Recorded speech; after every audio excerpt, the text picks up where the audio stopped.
Alrighty, so to make this a beautiful loopy scarf or whatever it is that you're making, blanket, whatever loopy stuff you're making, you will need loopy yarn. And what I am using is Off the Hook Lion brand. I happened to purchase it for only $3.90, and it is on sale. That is why I did a Hobby Lobby haul. If you follow me, I did a blanket and a scarf in this, and if you learn this technique, this will be super easy for you. I also used my scissors. You can use any scissors. These are the ones that I use. I also used some sewing thread and a needle, and that's it. That's all you need. Okay, so I decided to use this yarn because it looks like it shows up a little better, and I kind of move my camera so I can come in really close and show you. So these loops are kind of wonky and all over the place, as you can see right here. And I just kind of flatten them out to begin with. And I want them all to come facing me, towards me. So I bring them all and I just kind of flatten them down, situate them, flatten them down, depending on the project that you're wanting to create. So if you're wanting to create a blanket, please keep in mind that this will be the length of your blanket. If you're wanting to create a scarf, like the scarves that I create, the chunky scarves, then this is going to be the length of the scarf. So I like the scarves nice and thick. I think they look prettier, and I like funky little things like that. So I usually use about 8 little loopties. So I go 1, 2, 3, 4, 5, 6, 7, 8. It's gonna curve. Let it curve. Just let it curve. So I have my finger placed on the 8th one right here. And I'm gonna go on ahead and move my skein of yarn, and I'm gonna put it on my lap so I have control over it. Now the 9th little loop, I'm gonna tuck this under, or pull it to my left hand side. And the 9th little loop is going to go under my number 8. So there's my number 8, and then I'm going to place it under and through. Just like that, under and through. So then the next loop, so if I pull this over this way, which I'm gonna pull the camera up, the next loop,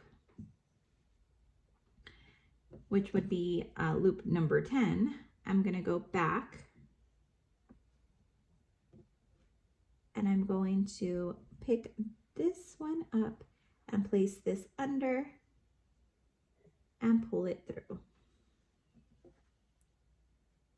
Okay. Then my next little loop, I'm going to pull this up.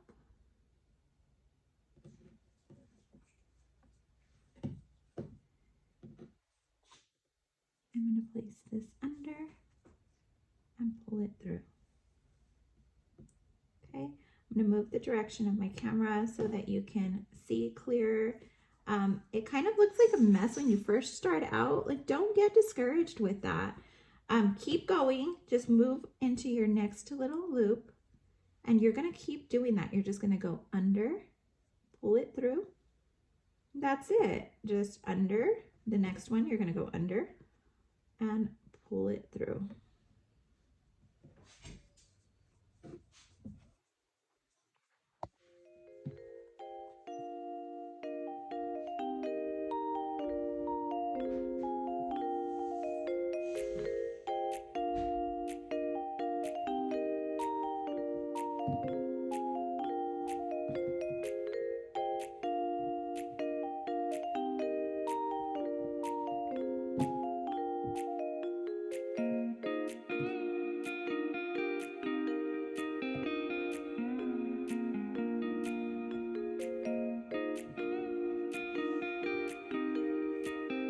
So now that we've stopped at this point, all of these little loops that are out, just go ahead and count them. Make sure there's 1, 2, 3, 4, 5, 6, 7, and 8. And we are going to do the same thing going back. So I'm going to grab the next loop that is closest to it, which is this one right here. And I'm going to go under and pull through. Okay. The next loop that is closest to it, and I'm going to go under and pull through.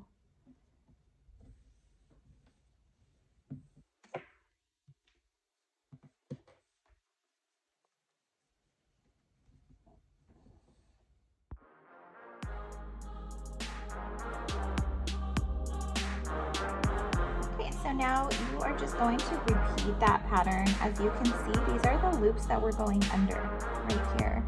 And just like my blankets, I create my own loops, but this is so super easy because the loop's are already there for you. So I'm just going back and I'm counting 1, 2, 3, 4.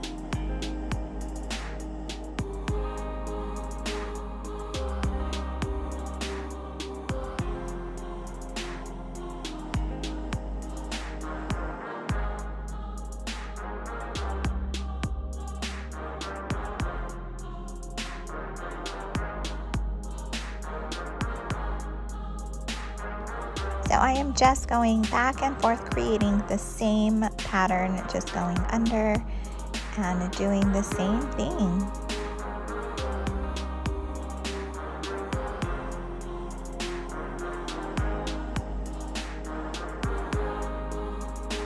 Once again, I can't stress enough, please count your stitches each row that you're moving along. So I wanted to add some really common mistakes that might happen as you're moving along. Make sure you're always counting 1, 2, 3, 4, 5, 6, 7, 8. Go back. One of the most common mistakes is you don't go into the first loop, which I've done before, and I've immediately gone back and gone into the second loop, making it a total deduction. So a total decrease, in crochet terms. So always make sure that you're going to your first one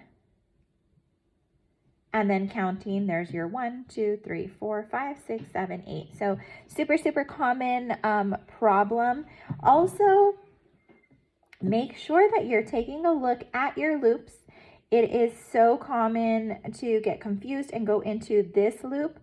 Make sure you're actually pulling on your loops so that you know what loop you need to go in through. So just those really common mistakes can ruin the whole thing. Also, make sure that you're not skipping loops. It is a common mistake when you're working fast this little guy can hide right in here, and then you move on to the next one, and then you have an extra loop, and you're counting, and you're like, where the heck did that loop come from? Just unravel. Make sure that you're not continuing without counting, because you can waste a lot of time.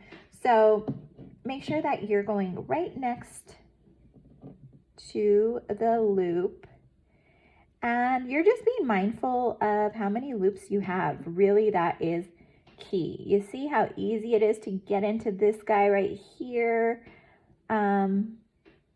Just get really close into here and then pull through 1, 2, 3, 4, 5,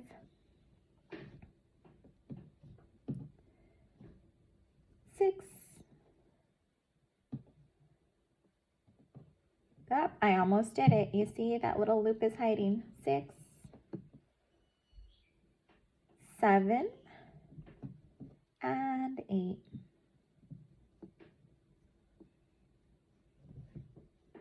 One other thing that I failed to mention, make sure that your loops are not twisted. So there is a technique called the twisted loop that I have in another video. Check out that video. But this is not the twisted loop. This is just a simple basic knitting stitch with your fingers.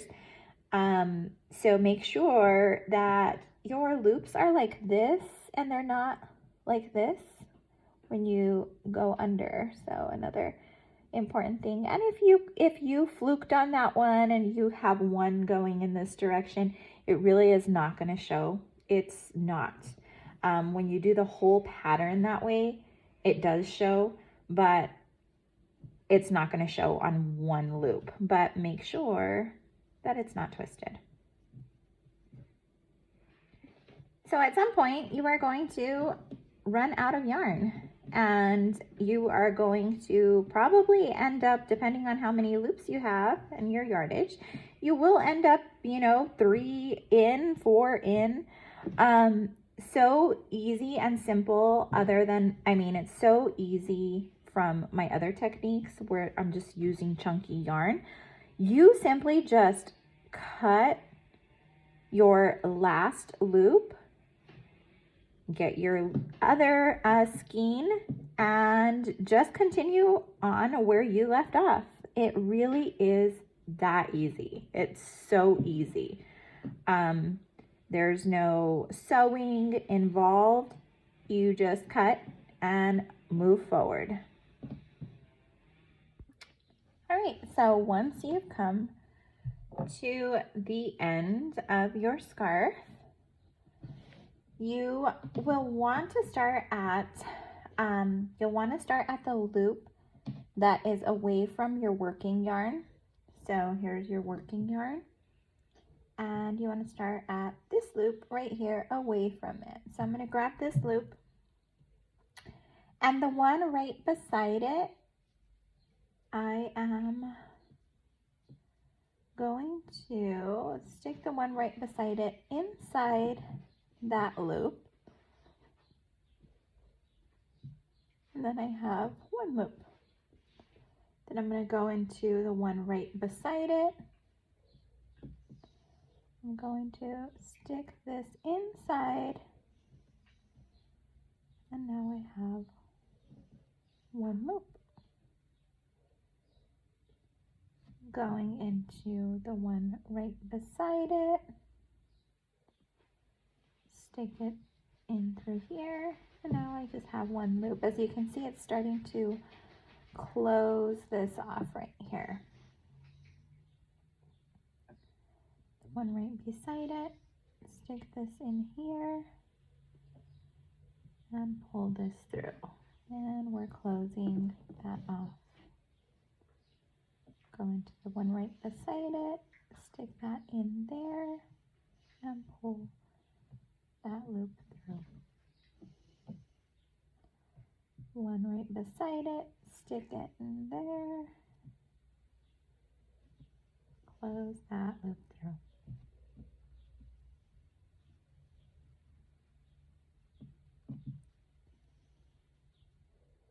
Okay, so now we are at the very end. So this loop is just kind of hanging around. So I will get my thread scissors, and I'm just going to cut that extra loop off. Now I just have my final loop, and I'm going to flap my final loop over just like this. And as you can see, it's seamless. If I flap this over, it just blends right in. So let's go ahead and take out our needle and thread, and I will show you this part. Okay, so I am going to thread my needle, and I like to use a regular needle, not a yarn needle, because I am using thread and not yarn. And this holds up a lot better if you thread it instead of yarning it, if that's even a word. But I'm going to go ahead and get my thread, cut it.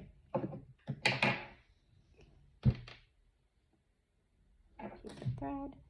I am going to make a knot, then make another knot closest to it so that I have this like little ball. I'm going to cut off the excess thread.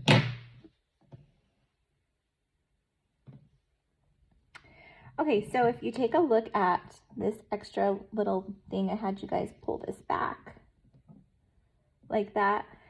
So I'm going to go into the spine of the two pieces of the loop. So I'm going to go right in through this spine, and there is no rhyme or reason. I am just going to make a whip stitch. If you prefer another stitch style, by all means do it. I'm going to come in through here and then just lock that with a secure stitch. Now I'm going to go into both of the spine, and then I'm just going to come into the spine of the last stitch I created and pull that through. Gets a little messy, so just kind of pull this through with your needle. And then I'm going to lock it into place.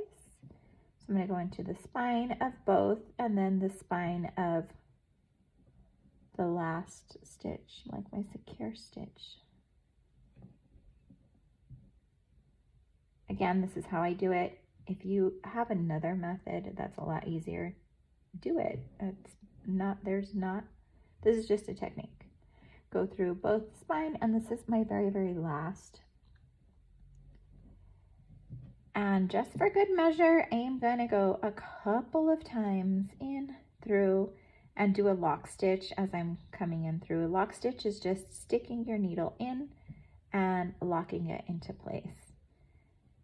And since I have so much thread, I'm going to go back through the spine of both of them. I'm working kind of quickly because it's the same technique. I'm going to go back.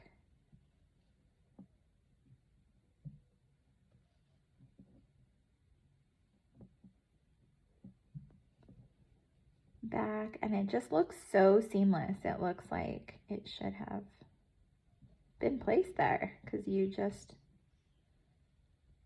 combined the spine into the previous spine, and it's locked in there. So then I'm going to get my scissors, cut it off, and I'm going to separate my two pieces of thread. And I like to get one piece and like feed it under, and then just create a knot that really, really tightens and secures it so that if it does go into the washing machine on a delicate cycle, it doesn't mess it up. It really doesn't. I've had blankets for years using this technique and wash them endlessly because I have dogs sleeping on them. So beautiful. So here is the finished product. If you follow me, you know that I usually put my Made with Love sticker on there, my Made with Love tag on there. If you're wanting to create pockets on this, it's so easy to create pockets. You're just going to fold this just like that, fold it over, and you're going to do a whip stitch around through here. You can use yarn for this if you'd like, and you can do a whip stitch in through here, and you have your nice little pocket right in through here. So that's a super cute option. My mom loves those scarves, so I make her a lot of those. And then when you're completely done, you're able to just put your cute little tag on here, and it's ready to go. So like and subscribe for more videos. Thank you guys so much. I love you.